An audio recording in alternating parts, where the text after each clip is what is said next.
I'm Maria Menounos, and you're tuned in to AfterBuzz TV, the ESPN of TV talk. Now, let the buzz begin. Hey, what's up, AfterBuzzers? Welcome back. We are back again. Yes. The Bull Type Season 4, Episode 3, Marathon. Hi, Veronica. Hello. How are you doing? I'm good. How are you? Good. We are missing our dear Allie today, but me, Karla, Beltran, and Veronica, we're going to break down today's episode. We don't have any news and gossip today, but we will have some predictions, and we have a Boss Babe of the week, which we will get to towards the end. But without further ado, let us begin breaking down this week's episode. There's a lot to talk about. I feel like sometimes when we get to the end, we're like, we don't even know what to talk about because there's so many things that are going on, but this time we have more than enough. So I think that we should start with Sutton.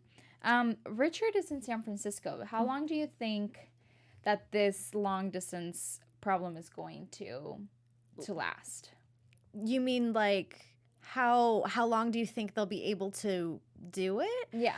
You know what? I have faith. I think that Sutton and Richard will be able to make long distance work. And I think that's just because they've been through so much as a couple and as individuals with previous relationships that I think they've been able to figure out, you know what? We are really good as a couple, but we are also really strong, independent people who don't necessarily, need to depend on each other in our relationship. So I think because of that, of who they are as people, they will be able to sustain it. I do think, though, that if there is tension, it won't necessarily be because of the long distance. It might be, from what we learned in this episode, Sutton wanting to change up her career. Yeah. I actually totally agree with you. I think that to a certain extent, it might be healthier that they're apart because Sutton, with this kind of like sudden change where I had totally forgotten, by the way, that she was also pursuing design and that she's really good at designing. And I don't really remember where we left off on that note, but I'm really glad that it was brought back up because I think that if there was a better time for her to pursue designing, it would be now when her partner that she's engaged to isn't actually there. Because I think that she already has a lot to do at work, and sometimes she was going to have to sacrifice to do additional stuff to be able to get to where her goal is. And sometimes being in a serious relationship and pursuing your goals at the same time sometimes doesn't really allow the time to do everything because you obviously also want to spend time with the person that you're dating. But I think that this might be the perfect timing for her to, if she wanted to go back to designing, I think that this might be a good time for her to go back. Yeah, I have two things for that. So first of all, I think that if she wants to pursue design, now is a really good time to do that because I think she has developed even more experience than she already had to try and continue it. I do think, though, and this can even tie into last week's episode, that sometimes when people are in a job, they're too comfortable to take risks. And I think maybe Sutton is a little too comfortable because she even says, Oliver has been so good to her. She doesn't want to, push the boundaries, and she doesn't want to kind of use that relationship or like manipulate the relationship in that way because they have developed an actual like good friendship outside of work. So I understand her hesitation, but I think that, she has earned her right to, kind of at least ask Oliver for his advice now. I know she did in the past kind of when she was pursuing, but now because there is so much with her that has changed in terms of how much more experience she has. Yeah, and I think that I definitely look up to her for going up to Oliver and saying, like, I actually want to do more styling work. And I think that I appreciated even more that Oliver was truthful to her and he said, you know what, if I could, I would, but right now I can't. But as soon as I have the opportunity to, like, I will definitely help you become a stylist. Like, that would be, like, her next promotion. So I think that if her dream is to work at Scarlet Magazine and be a stylist, like, what better place to be a stylist than Scarlet Magazine that you have, like, a new project to work on every single week, But I think that nowadays, in the years that we are living, you could do multiple things, She can definitely do styling, designing, and working at the magazine all together, because eventually she could potentially put her own designs as, like, and styling her own stuff for the magazine. So why not do it all? Yeah, you kind of need to learn to be a jack of all trades, essentially, because it comes back to help you. Exactly. One more thing I wanted to bring up about kind of Sutton maybe pursuing a new career and with Richard being gone is right now Richard's actually gone because he's pursuing another career that he had dreamed about for a long time. Maybe this is me just reading too much into it, but I'm wondering if, if the show is going to present some type of conflict with their long distance relationship, if it will be the fact that Sutton's trying to pursue something too and maybe not giving Richard his time to pursue his dream, and she just kind of like jumped on board to kind of do what she wants to do. Kind of what we're seeing with Jacqueline and Ian, which we'll get into later. I don't know if that's me just overthinking it, and Richard, if, she did present this to Richard, if obviously he would be super supportive, or if he would feel kind of like, I would love my time. Yeah. I want you to do what you do, but I would also love my time, my moment. Yeah, I think that the only thing that scares me with them pursuing their dreams in different states is the fact that where is their end goal? Because if they are engaged and they're supposed to become together as one, but they're both pursuing separate things in separate places, then where does it actually cross over? So that's the only thing that I'm afraid of, because I do love this relationship and I want them to work out. I am cheering for them every single time I watch the show, but I do think that there might be some problems that are gonna come up with that, which I don't know. We'll see how they get resolved, because regardless, Richard is in San Francisco right now, so yeah, we will see what will happen. Real quick, I want to give a shout out to our chat. Thank you, David and Jordan, for joining us. And David is saying Oliver is MVP boss. He is. I would love Oliver as my boss. I would love Jacqueline as my boss. They are great. Yeah, actually, any of them would be great. Yeah. Now let's go ahead and talk about Miss Jane. Oh, Jane. So we know that, I think now it's been basically 3 weeks, Jane and Pinstripe are having relationship problems because of the trust issues that Jane is having with him, which totally makes sense. She finally asked him about what happened the night that he kissed a different woman.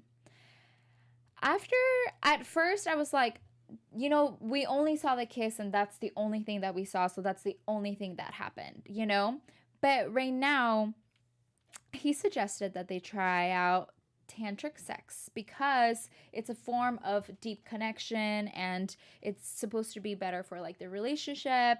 I honestly should have just waited. I literally turned to you and I was like, I should just wait for them to explain it, because after they said that, I'm like, what is that? Yeah, we didn't know what it was. We Googled it and we still don't really know what it is, but I guess it's some sort of way that you connect with a person without even having intercourse with them in the beginning. So, but sitting down, just opening up to each other and looking at each other's eyes, when you are already having trust issues, I feel like that was a very uncomfortable moment for Jane, which I completely understand, and I'm really glad that she finally opened up to him about it. But towards the end of the episode, when Pinstripe was having his own problems, and towards the end, I feel like there's something that we don't know. He didn't tell the full story.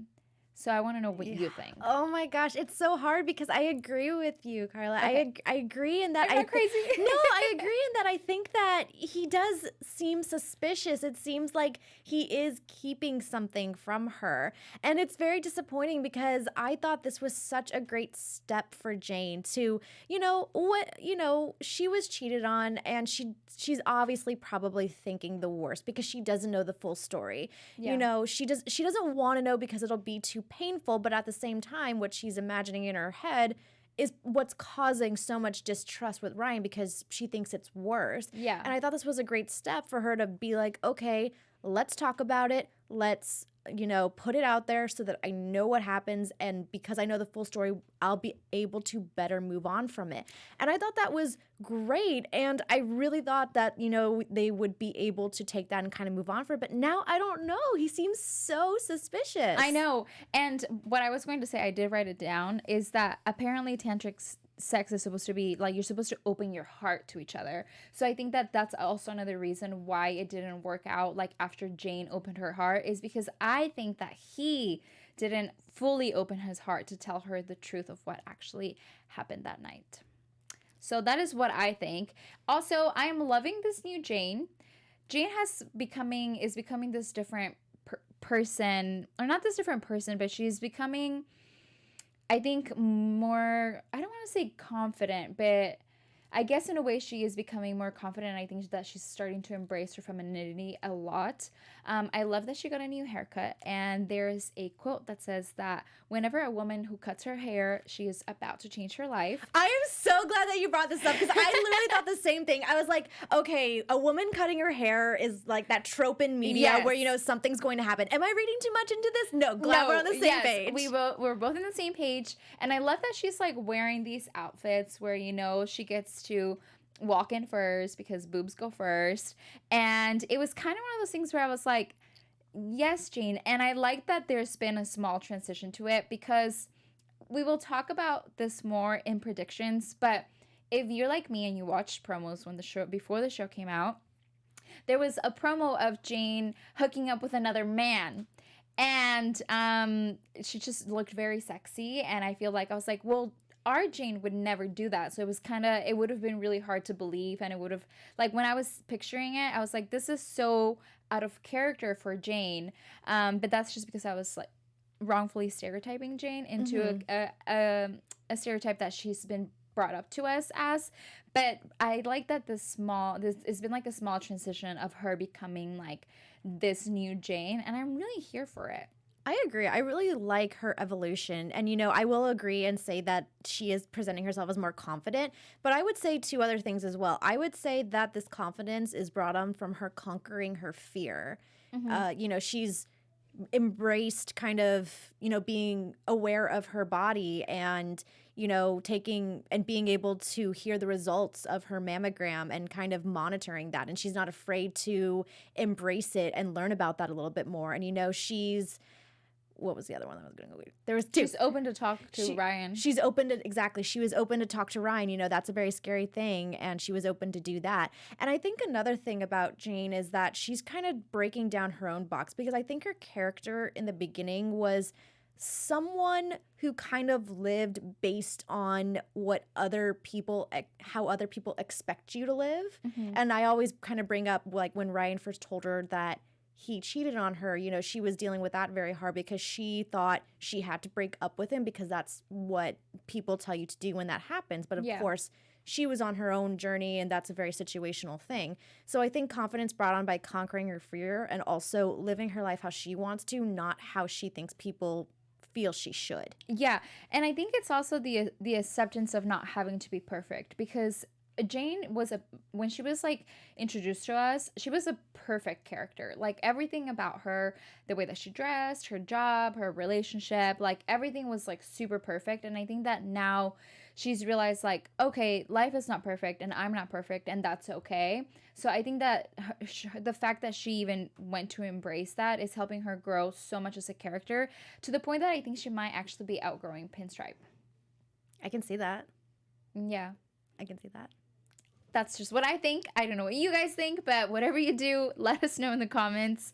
And thank you guys so much for tuning in. Like, honestly, we truly appreciate you guys coming in every Thursday and listening to us. We also have additional other channels that you guys can watch. We cover absolutely anything and everything. We are the ESPN of TV Talk. So make sure you subscribe, give us a thumbs up. We're also on iTunes, and give us a 5-star rating, you guys. We are here for you. Like, you guys are here for us, so we really appreciate it. Thank you. Now let us go on and talk about Kat. Yeah. Okay, so with Kat, you know, I'll be perfectly honest. A lot of times I feel like with this show, they kind of present, you know, these characters coming up with an idea and then something bad happening and a lesson being learned from that. And I thought that this particular instance, the way that this particular storyline with Kat was written out this episode, I thought that's how it was going to go. It was going to go that timeline, you know, act being done, something bad happening, lesson learned. Yeah. But it actually all kind of worked out for the best. You know, obviously in the beginning, Kat was put in her place by Chloe basically telling her, like, you're coming from a great place, but I don't want to be someone that I'm not because I've struggled with that my whole life. And Kat was able to go about getting her into the run in a more authentic and truthful way. And it really didn't have like this explosive kind of. But it didn't necessarily have like a lesson. Yeah. I love Kat, and I think Kat is a great character. However, I think that sometimes Kat not only pushes the boundaries, but she totally crosses over the boundary, especially like for this. And most of the time when she's crossing the boundaries, she's always doing it to help somebody else, which I think is great, and I think that that's probably the best part about her character. But I think that she often forgets that maybe she also needs to work on certain stuff. And I was kind of hoping that she would learn a bigger lesson from what's been going on with her, whatever tension she's having with correcting Jane recently on everything, and with her trying to just like fix everything for everybody, so I don't really know where they're going with this, because this is not how Kat used to be. I think that this is like a new Kat that we're seeing in the past like two, 3 episodes that they've written for her, and I love her, but I kind of would like to see her a little bit be more challenged in certain things, because I think that right now we're not really getting that from her. Yeah, no, that's a really great point. The word I would use to describe Kat is impulsive. Yes. I would definitely say that, because I completely agree. I think Kat has the best intentions. I think she's coming from a place of care and love whenever she, pursues these things to help other people, but she's impulsive about it. She sees, oh, this person is being wronged, I have to step in and do something about it, without really thinking it through of like, is this what this person really wants? Yeah. Am I really doing right by them by helping them? Yeah. Sometimes she doesn't think the plan all the way through because she is so impulsive, but her heart is always in the right place. And I think that, this was kind of a good episode, because especially with Jane even said, you're calling me out, and you were also called out by Chloe. So I think Kat kind of needed that. Yeah. To kind of get that reminder of like, oh, maybe I should evaluate the situation a little further before I step in. Yeah, I think so. I think that might have been maybe the lesson that at the end of the day, Chloe ended up teaching her, like, hey, as long as your heart is in the right place, which I was just about to go back to. I think that the title of this episode should have been Heart in the Right Place, because that's basically all that this episode is about, like your career, your love life, like everything is placed in your heart and your decisions that you go about it. So hopefully your heart is in the right place. So yeah, I really want to get a new storyline for Kat. I would either like to see Adina come back or something. I want spiciness, because right now I'm not getting it. I agree, because I'm actually very curious on where they plan on going with Kat this season, because we kind of have this ongoing storyline with Jane, with her relationship, with her writing, and with her health. With Sutton right now, we're starting to learn it's more of her career and her long distance relationship, now engagement with Richard. With Kat, I feel like her storyline is going day by day so far, episode by episode, and so I'm kind of waiting to see what the show plans on doing with her overall story this season. Exactly. We are literally on the same page, girl. Okay, also, before we're going to talk about Jacqueline, but I just want to point out that I love the relationship that they're starting to develop between Andrew and Alex. I kind of like this friendship. I think that this is a great time for them to learn more about each other and just about humans in general. So I just thought I would point that out, and I'm kind of really excited to see where this goes. I really hope we get more of it, because this show obviously is so heavily focused on our lead women. Yes. But every now and then I do like to get those little tidbits of our side characters, because they are very fun, and this challenge, this kind of competition spirit between them is entertaining. Yeah, and I think that they'll be able to learn a lot from each other. Oh yeah. Maybe Alex and Andrew, they can each give each other dating advice, and we can see where they go from here. But last but not least, let us talk about Jacqueline. I think Jacqueline has been one of those characters that from the beginning we thought everything was perfect for her. Her career was perfect, her life was perfect, her marriage was perfect, her kids were perfect. Everything was absolutely perfect until they brought out the real realness to everything, and she still kind of is perfect, but her marriage is not so much. Her and Ian, we saw the tension from the beginning of the season. Actually, at the end of episode 1 is when we saw it.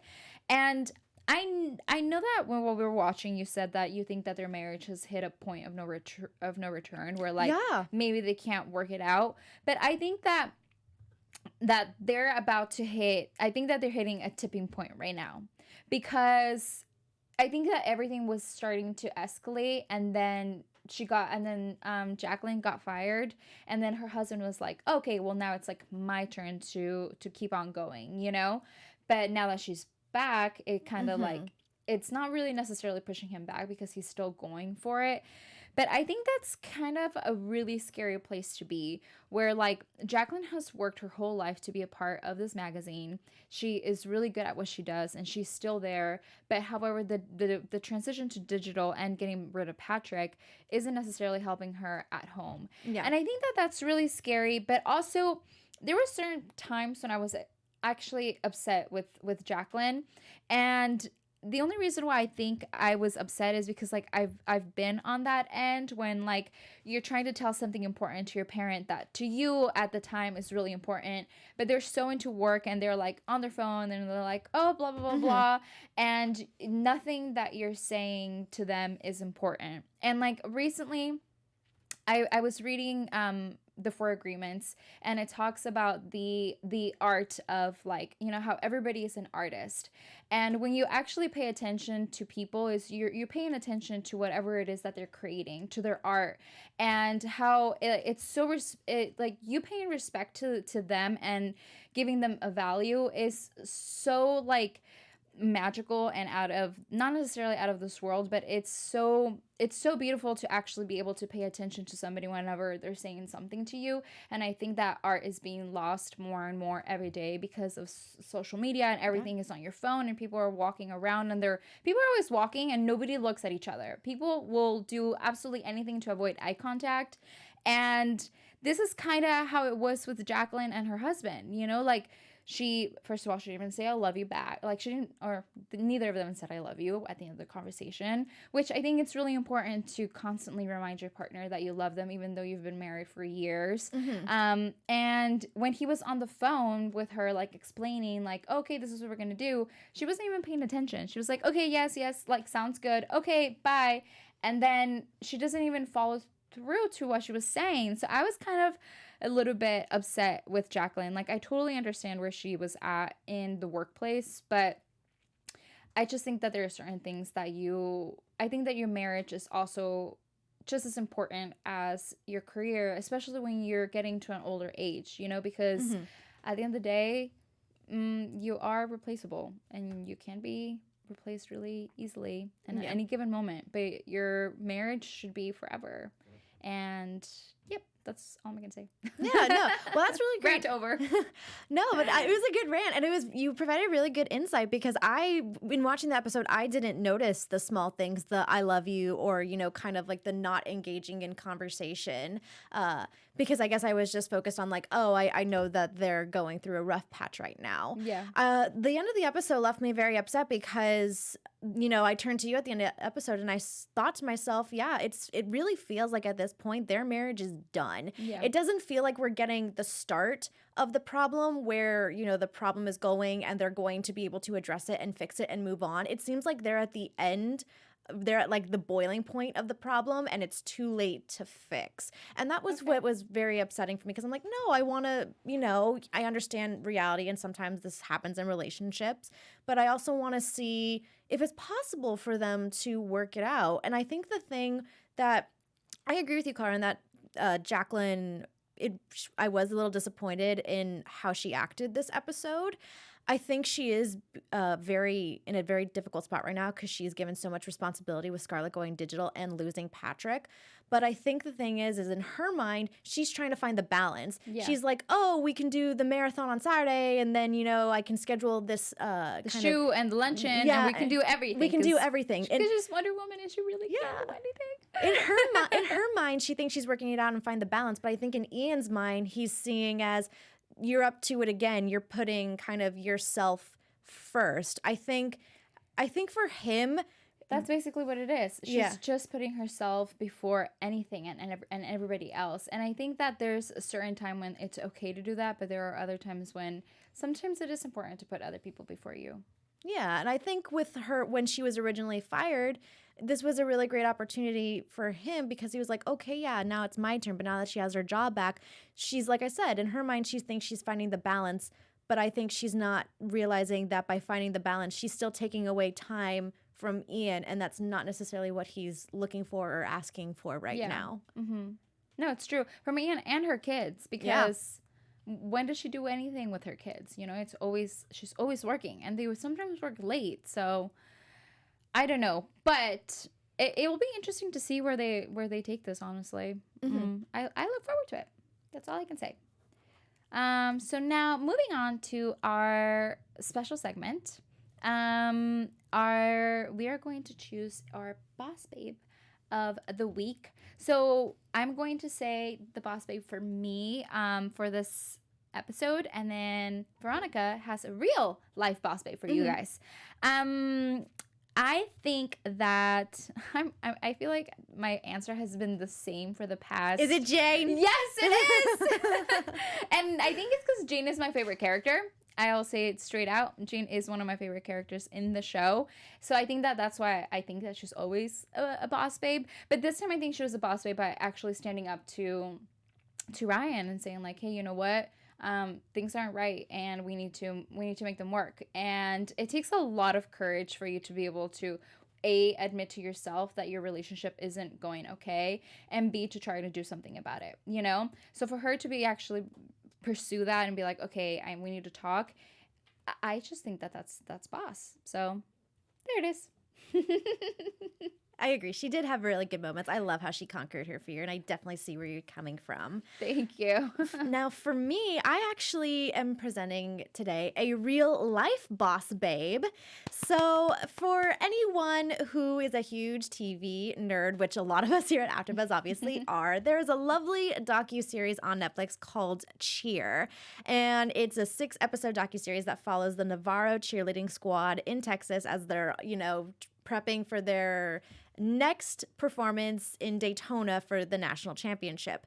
Now, my boss babe is Monica Aldama, who is their head coach. And the reason for it is just because not only has this woman led her team to 14 national championships, but she also is like a super great, well-rounded person. She has all of her cheerleaders have the utmost respect for her. And it's because Monica presents herself to her kids. She calls them her kids. They're like family. Like she's the mother and she's their kids.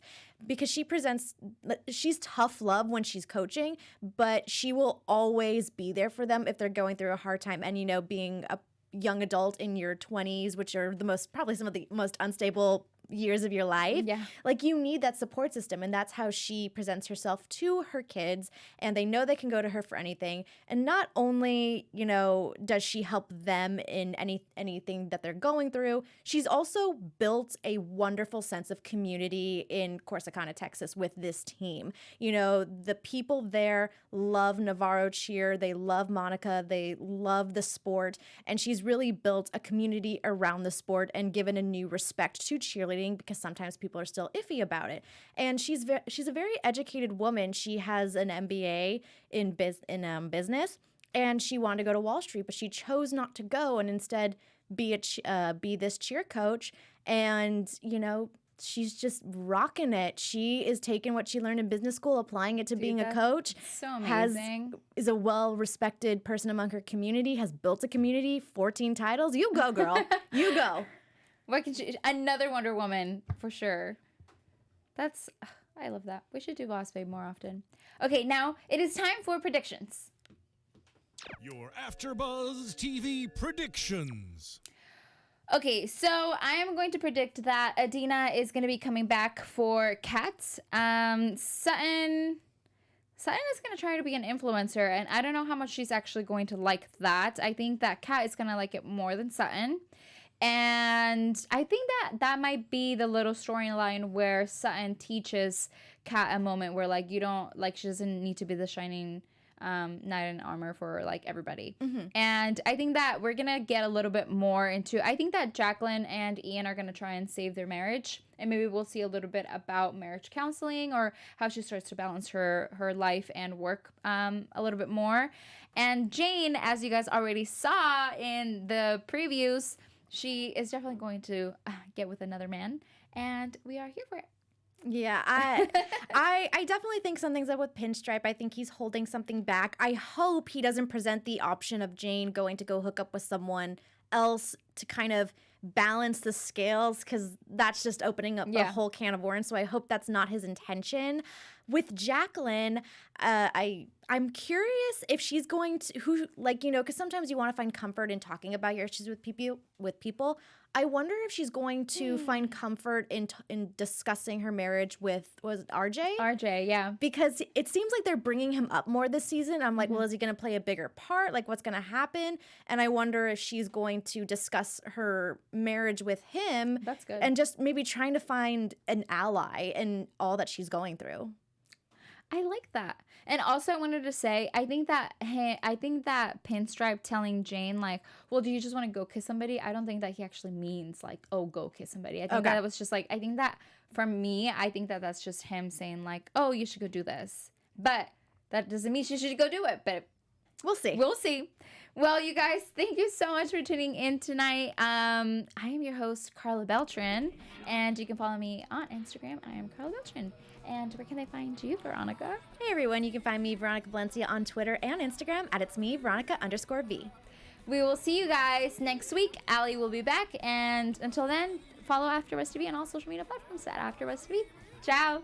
Our founder, Keven Undergaro, and me, Maria Menounos, would like to thank you for tuning in to AfterBuzz TV. Remember, we're not just the first, we're the biggest in the world, and we're the only destination for all your favorite TV shows. Whatever you crave, we've got it. So go to AfterBuzzTV.com and check out our lineup.